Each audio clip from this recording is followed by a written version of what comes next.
Hey guys, what's up? It's Chris in real life. A few things I just wanted to follow up. I posted a video yesterday about Tyreek Hill, the fully extended audio.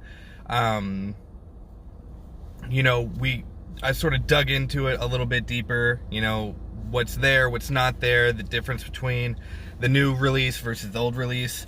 So some of the questions I got, and doing a little bit of research and what some of the other people are talking about are basically how does this change things with the current investigation that's going on, and with the NFL and how they're going to handle things. And the big answer is, honestly, it's probably not going to do anything.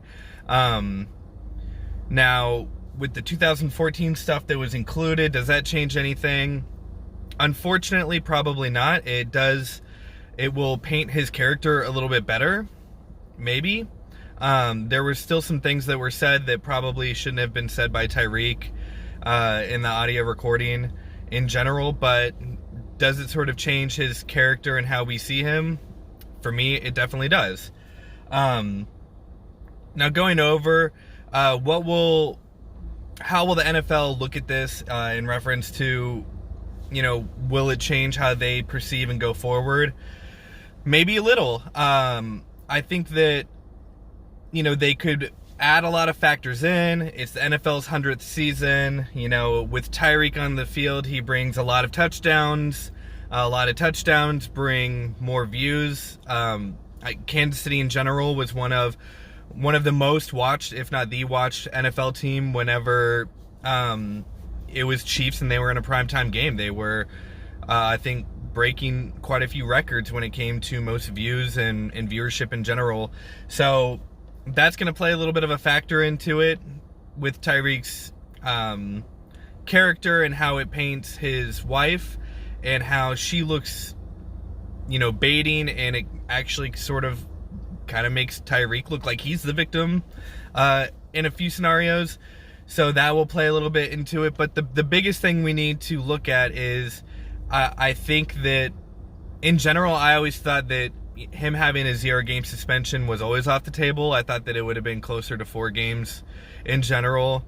I think that it's going to bounce between 4 to 2, in my opinion. So I do think that it has the potential to change, but I don't see him walking away without having some sort of consequences. And the biggest thing is, guys, is the personal conduct policy that they have is how you conduct yourself off the field, and that includes when there's not camera and when there's not audio around.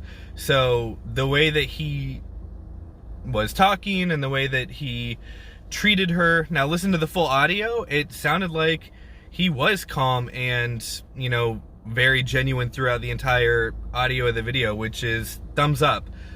But he still said some things that he probably shouldn't have said to a woman or a person in general, honestly. So it's difficult because you can tell listening to the full thing that he was clearly baited and clearly antagonized into that sort of position. So, but the thing is how you conduct yourself when that happens, no matter what. So, when you look at the grand scheme of things, it's not terrible, but what it implies, and hearing the full sentence and the way that he says it in a full sentence, it doesn't sound like an aggravated thing. It doesn't sound like, in my opinion, like a low monetary or monotone, sort of swagger, so to speak. So it's interesting. It was kind of just like a thing that, it sounded to me like a thing that he just said to say, like, well, you should be scared of me too. Like, so it's real difficult to pin that down. And, so they're always going to come back to say, well, you should have done this. You got drunk and you shouldn't have gotten a car. You made money, you shouldn't have bought drugs and smoked it if you wanted to make millions of dollars. To me, it's like, to them, it should be like, this should be a no-brainer. You shouldn't do and say these kinds of things for fear that you are a celebrity and you are a target to people. So, in the sense that, they're going to want to do something that's going to make them money and make you look bad. So, that being said, like I said, I'm imagining 2 to 4. I don't see him walking scotch-free. I think that, you can't go back and reopen the old case. You can't dig that up. He pleaded guilty. He admitted guilt.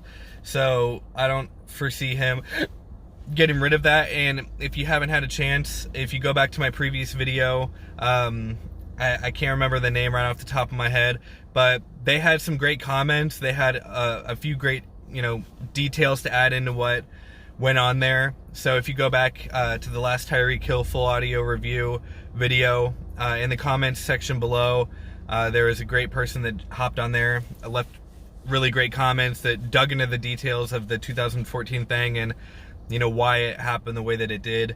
So go check that out. A few other updates. Patrick Mahomes at the ESPYs. Chiefs were big that night in general. The Chiefs and the Rams won best game, best NFL game played. So props to the Chiefs. It was a fantastic game. If you guys haven't seen it or watched the full game, it was lights out amazing the whole time. So a lot of great stuff happening. It was so much fun to watch. Patrick Mahomes, he took home best NFL player, so I was really wanting to see him pull through, and I know that they kind of made like a last minute push the last week with him going on Jimmy Kimmel, just posting videos online of him doing other sports related activities, just showing that he's a great athlete in general. So I know that they did try to do a little push the last few days with that.